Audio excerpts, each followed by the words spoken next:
কমছে বিদেশি ঋণের অর্থছাড়, বড় দরপতন প্রতিশ্রুতিতেও বাড়ছে সুদ পরিশোধ।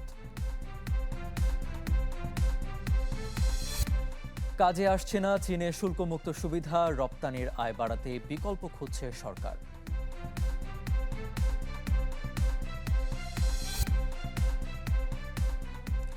মার্কেন্টাইল ব্যাংক পিএলসি বিজনেস 24-এ স্বাগত। আপনাদের সাথে আছি আমি মঞ্জুর আরিফিন। গত অর্থবছরের একই সময়ের তুলনায় চলতি অর্থবছরের প্রথম 11 মাসে বিদেশি ঋণের মোট অর্থছাড় কমেছে $100 কোটি বেশি। এ সময়ে দেশের মোট ঋণ পরিশোধের পরিমাণ $400 কোটি ঘর অতিক্রম করেছে। মঙ্গলবার প্রকাশিত অর্থনৈতিক সম্পর্ক বিভাগ ERDর প্রতিবেদনে উঠে আসে এমন তথ্য। বলা হয়, 2025 সালের জুলাই থেকে 2026 সালের মে মাস পর্যন্ত সময়ে বিদেশি ঋণের মোট প্রতিশ্রুতির পরিমাণ দাঁড়িয়েছে $423 কোটি। আগের অর্থবছরের একই সময়ে এই প্রতিশ্রুতির পরিমাণ ছিল $449 কোটি। অর্থাৎ ঋণের প্রতিশ্রুতি প্রাপ্তিতে বড় ধরনের পতন হয়েছে। প্রতিশ্রুতির পাশাপাশি বিদেশি ঋণের প্রকৃত অর্থছাড়ের ক্ষেত্রেও একই ধরনের নিম্নমুখী প্রবণতা লক্ষ্য করা গেছে। দেশের তৈরি পোশাকসহ রপ্তানিমুখী শিল্পের কাঁচামালের বড় একটা অংশই এখনও আমদানি নির্ভর। এই আমদানির সিংহভাগই আসে চীন থেকে। তবে বিপরীতে চীনা বাজারে বাংলাদেশের রপ্তানি অংশ এখনও খুবই সীমিত। যদিও শুল্কমুক্ত সুবিধা থাকলেও সেই সম্ভাবনা কাজে লাগাতে ব্যর্থতার অভিযোগ রয়েছে। বিস্তারিত জানাচ্ছেন দেলোয়ার দোলন। দেশের অর্থনীতির অন্যতম চালিকা শক্তি মনে করা হয় তৈরি পোশাককে। রপ্তানি আয়ের প্রায় 82% আসে খাতটি থেকে। এ শিল্পের প্রয়োজনীয় কাঁচামালের বড় অংশই আমদানি নির্ভর, যার 25 থেকে 27 ভাগের যোগান দেয় চীন। যদিও 2%-এরও কম রপ্তানি করে বাংলাদেশ। কেন্দ্রীয় ব্যাংকের হিসাবে 2024-25 অর্থ বছরে চীন থেকে আমদানি হয়েছে $820 কোটি পণ্য। একই সময়ে রপ্তানি হয়েছে মাত্র $69 কোটি 75 লাখ। অর্থাৎ রপ্তানির চেয়ে 26 গুণেরও বেশি হয়েছে আমদানি। চীনের বাজারে বাংলাদেশি পণ্য প্রবেশে রয়েছে শতভাগ শুল্কমুক্ত সুবিধা। তবে এই সুযোগ কাজে লাগানো যায়নি নানা কারণে। অন্য দেশকে ডিউটি ফ্রি করার জন্য আমরা লবিং করতেছি, বিভিন্ন সময় তাদের দিয়ে রিকোয়েস্ট করতেছি যে আমাদের আপনার ডিউটি ফ্রি করেন, আর ওনারা ডিউটি ফ্রি দিয়ে বসে আছেন, আমরা যাচ্ছি না।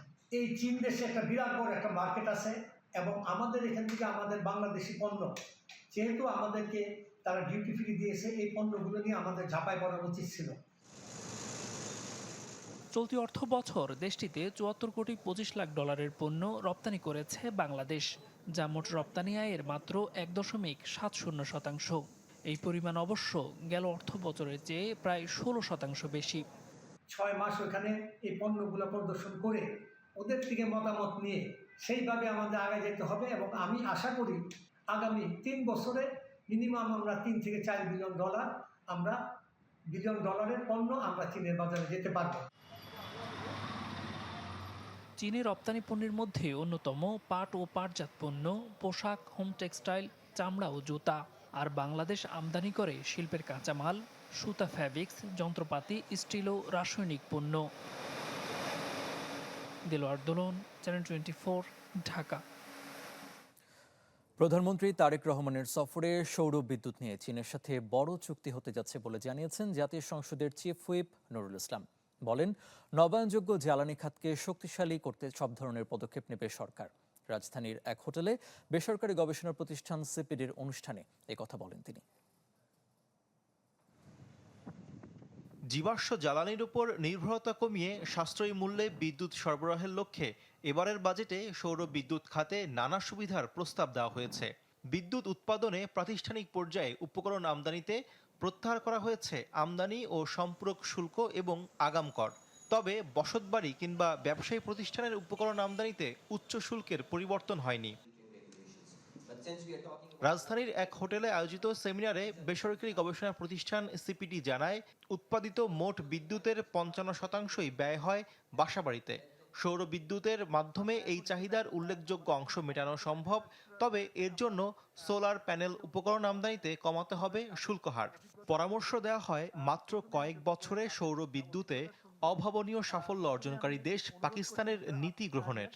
চায়নার সঙ্গে তাদের ফ্রি ট্রেড এগ্রিমেন্ট, এবং এটার কারণে খুব কম খরচে ডিউটি ফ্রি তে তারা সমস্ত ধরনের টেকনোলজিগুলো পেয়েছে, সেটা তাদের জন্য একটা বড় অ্যাডভান্টেজ এবং এটা বাংলাদেশের জন্য লেসন হতে পারে। অনুষ্ঠানে জাতীয় সংসদের চিফ হুইপ নুরুল ইসলাম বলেন, নবায়নযোগ্য জ্বালানিতে সমৃদ্ধশালী হতে সদিচ্ছা আছে সরকারের। স্বল্প মূল্যে সৌর বিদ্যুতের আধুনিক উপকরণ আমদানি এবং ব্যবস্থাপনায় চীনের সাথে বড় চুক্তির আভাস দেন তিনি।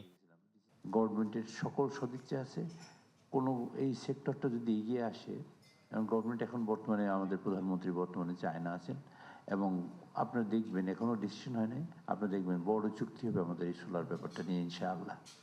নবায়নযোগ্য জ্বালানি খাতকে শক্তিশালী করতে শিল্প প্রতিষ্ঠানগুলোকে এ খাতে বিনিয়োগের আহ্বান জানান চিফ হুইপ। সাফারিংসের হাত থেকে বাঁচার জন্য আমরা শফি মাহমুদ সাগর, চ্যানেল 24, ঢাকা। তৈরি পোশাক ছাড়াও আরও 5 থেকে 6টি সম্ভাবনাময় খাতে প্রয়োজনীয় নীতি সহায়তা দেয়া গেলে দেশের রপ্তানি আয় $150 বিলিয়ন ছাড়ানো সম্ভব। রাজধানীতে এক সেমিনারে কথা বলেন বাণিজ্যমন্ত্রী। সবকিছু ঠিক থাকলে 2026 সালের নভেম্বরেই স্বল্পোন্নত দেশের তালিকা বা এলডিসি থেকে উত্তরণ ঘটার কথা ছিল বাংলাদেশের। তবে জাতিসংঘের কাছে আবেদনের প্রেক্ষিতে আরও 3 বছর অর্থাৎ 2029 সাল পর্যন্ত সময় পাওয়ার আশা সরকারের। কিন্তু যথাযথ প্রস্তুতি নেওয়া না হলে এই বর্ধিত সময়ও কোনো কাজে আসবে না বলে মনে করে বেসরকারি গবেষণা সংস্থা র্যাপিড। এলডিসি যে গ্র্যাজুয়েশন হচ্ছে, এটা আমাদের জন্য দুই ধরনের চ্যালেঞ্জ তৈরি করতে পারে। একটা হচ্ছে, এটা হলে কিছু কিছু মার্কেটে আমাদের কিন্তু বাণিজ্য সুবিধা যেটা আমরা পাই, ডিউটি ফ্রি মার্কেট অ্যাক্সেস, অনেকগুলোতে কিন্তু আমাদের চলে যাবে। দ্বিতীয়টা হচ্ছে, এলডিসি গ্র্যাজুয়েশনের ফলে অনেকগুলা WTO সেন্ট্রিক সুবিধা আমরা হারাবো। সংস্থাটির গবেষণা বলছে, বৈশ্বিক বাজারে বড় হিস্সা থাকার কারণে এলডিসি উত্তরণের পর ইউরোপের বাজারে জিএসপি প্লাস সুবিধা মিললেও শুল্কমুক্ত সুবিধা পুরোপুরি নাও পেতে পারে বাংলাদেশ। এছাড়া তৈরি পোশাকের পাশাপাশি আন্তর্জাতিক বাজারে বড় ঝুঁকিতে পড়তে পারে চামড়া ও চামড়াজাত পণ্য। অন্যদিকে হোম টেক্সটাইল, কৃষি ও প্রক্রিয়াজাত পণ্য, খাদ্যপণ্যের ক্ষেত্রে ভারত, ইউরোপ ও চীনের বাজারে রফতানি কমতে পারে। আমাদের যে অ্যাগ্রো প্রসেসিং ফুড যে প্ল্যান্টগুলো আছে, তারা 15 to 20% তাদের ক্যাপাসিটি, কারণ তারা যে সঠিক ভালো যে চিংড়ি বা র মেটেরিয়ালস তারা কিন্তু পাচ্ছে না, যার কারণে এক্সপোর্ট কিন্তু বাধাগ্রস্ত হচ্ছে। অনুষ্ঠানে বাণিজ্যমন্ত্রী জানান, রফতানি খাতকে শুধু তৈরি পোশাকের উপর নির্ভরশীল না রেখে চামড়া, পাট সহ আরও 5 থেকে 6টি খাতকে নীতি সহায়তা দেয়া হচ্ছে। আর এসব খাতের আধুনিকায়নে সহায়তা নেওয়া হবে আন্তর্জাতিক প্রতিষ্ঠানের। যতগুলি প্রকল্প তৎকালীন সরকার হাতে নিয়েছে, এটার একটা সাধারণ চারিত্রিক বৈশিষ্ট্য, ক্যারেক্টারিস্টিক্স, যে প্রায় প্রতিটা প্রজেক্টই টাইম এসকেলেট করতে হয়েছে, টাইম ওভাররান হয়েছে। এবং কেন সময় এত বেশি লাগে তার কিছু কারণও আমরা খুঁজে বের করেছি, যেগুলি এই সরকার সেগুলি থেকে বের হয়ে আসার জন্য কাজ করছে। প্রকল্প বাস্তবায়নের ক্ষেত্রে বিগত সরকারের বিভিন্ন ত্রুটি বিচ্যুতির সমালোচনা করে মন্ত্রী জানান, আসন্ন চ্যালেঞ্জ মোকাবেলায় দেশে একটি বাস্তবমুখী ও ব্যবসা বান্ধব বিনিয়োগ পরিবেশ তৈরিতে কাজ করছে বর্তমান সরকার। শুরু করব এটা সম্পন্ন করার সাথে সাথে। মরিয়ম আজিজ মৌরিন, চ্যানেল 24, ঢাকা। মার্কেন্টাইল ব্যাংক পিএলসি বিজনেস 24 এর নিচ্ছে একটা বিরতি, ফিরছে একটু পর, সাথেই থাকুন।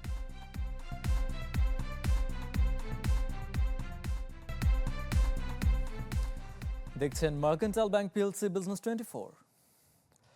বিদ্যুতের প্রিপেইড মিটার রিচার্জে আসছে অদ্ভুতরে টোকেন নাম্বার। সচল হচ্ছে 200 থেকে 300 ডিজিটের কোড বসানোর পরই। ভুল হলে বিচ্ছিন্ন হচ্ছে বিদ্যুৎ সংযোগ। এর ফলে চরম ভোগান্তিতে পড়ছেন গ্রাহকরা।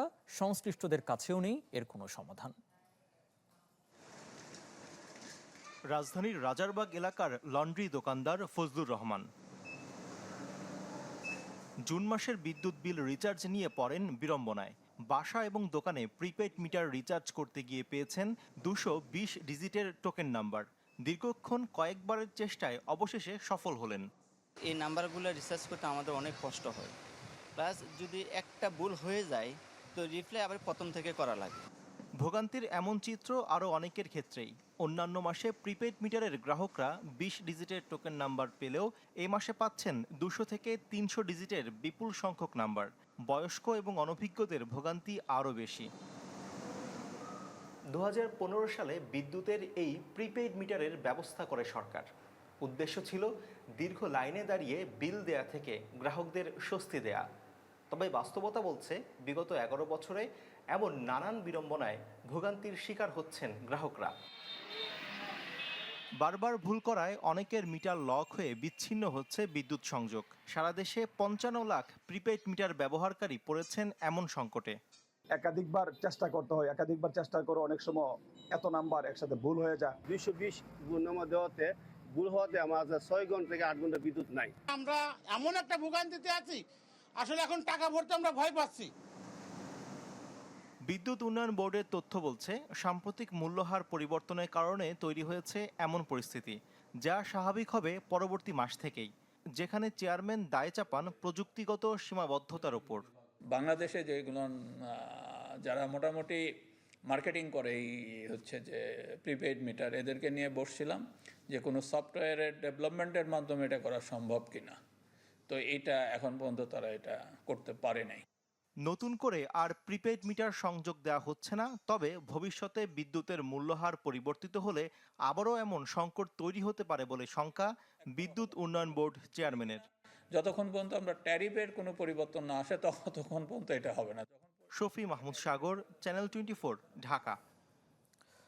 মার্কেন্টাইল ব্যাংক পিএলসি বিজনেস 24 নিচ্ছে আরও একটা বিরতি, সাথে থাকুন।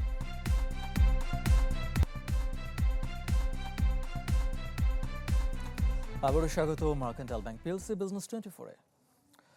আন্তর্জাতিক মুদ্রা তহবিল IMF এর সঙ্গে বাংলাদেশের নতুন ঋণ কর্মসূচি চুক্তি স্বাক্ষর হচ্ছে আগামী ডিসেম্বরে, যার আওতায় মিলতে পারে $450 কোটি ঋণ। নতুন ঋণ কর্মসূচির মেয়াদ হচ্ছে 3 বছর।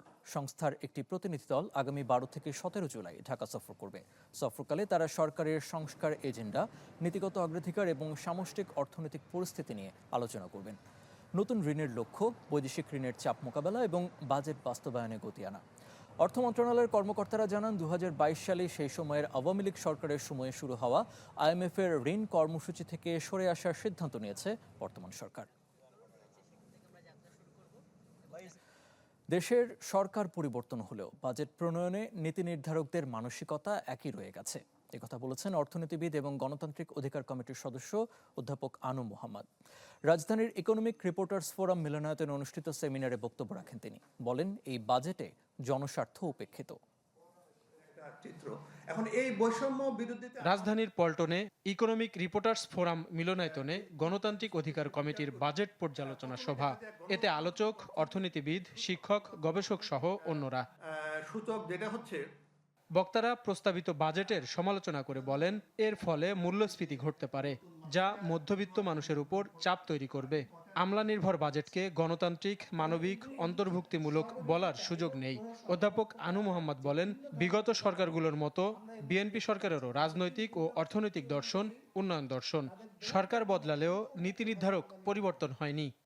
3 লাখ কোটি টাকা খরচ হইল একটা LNG আমদানির জন্য, আর এটা হচ্ছে ক্যাপাসিটি চার্জের জন্য।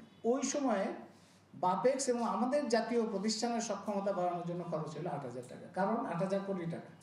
কারণ কি? কারণ এই কাজগুলো করার জন্য টাকা থাকে না, কিন্তু যখন ক্যাপাসিটি চার্জ দিতে হয়, কিছু গোষ্ঠীকে বাড়তি অর্থ দিতে হয়, তখন কিন্তু অর্থের কোনো অভাব নেই। ঢাকা বিশ্ববিদ্যালয়ের শিক্ষক মোশাহিদা সুলতানা বলেন, বিদ্যুতের ক্যাপাসিটি চার্জের বোঝা জনগণের উপর চাপিয়ে দেওয়া হয়েছে। যেখানে এই চার্জ প্রত্যাহার করে বিদ্যুতের দাম কমানো দরকার ছিল, সেখানে দাম বাড়ানো হয়েছে। বেশিরভাগ মানুষ আছে লোডশেডিংয়ের ভোগান্তিতে, অথচ সরকার বলছে এই বাজেট অন্তর্ভুক্তিমূলক। নবায়নযোগ্য জ্বালানিতে বিশেষ করে সৌর বিদ্যুতের যে সরঞ্জাম, সেটার উপরে যে ট্যাক্স আছে, সেই শুল্কটা কমানো যেন হয়। এই যে অগ্রাধিকার দেওয়া হয়েছে, কিন্তু এটা সুবিধা পাবে কারা? এখানে দেখা যাচ্ছে বৃহৎ ব্যবসায়ী বা অংশগ্রহণকারীরা বেশি সুবিধা পাচ্ছে, কিন্তু অন্যদিকে আমদানি, বিক্রয়, ইনস্টলেশন সার্ভিস প্রোভাইডার যারা বা স্ব অর্থায়িত যারা ব্যবহারকারী, তারা এই সুবিধা থেকে বাদ পড়েছে। অন্য বক্তারা বলেন, রাজনৈতিক স্বার্থে জনপ্রশাসন খাতে বরাদ্দ বাড়ানো হয় বাজেটে, এবারও তাই হয়েছে। পাশাপাশি বাজেটকে জনগণের জন্য বোধগম্য করে তোলা দরকার, পরামর্শ আসে সভায়। গণতান্ত্রিক না। সাজ্জাদুল হক, চ্যানেল 24, ঢাকা। মার্কেন্টাইল ব্যাংক পিএলসি বিজনেস 24 এখনকার আয়োজনে এটুকুই। এতক্ষণ সাথে থাকার জন্য ধন্যবাদ সবাইকে।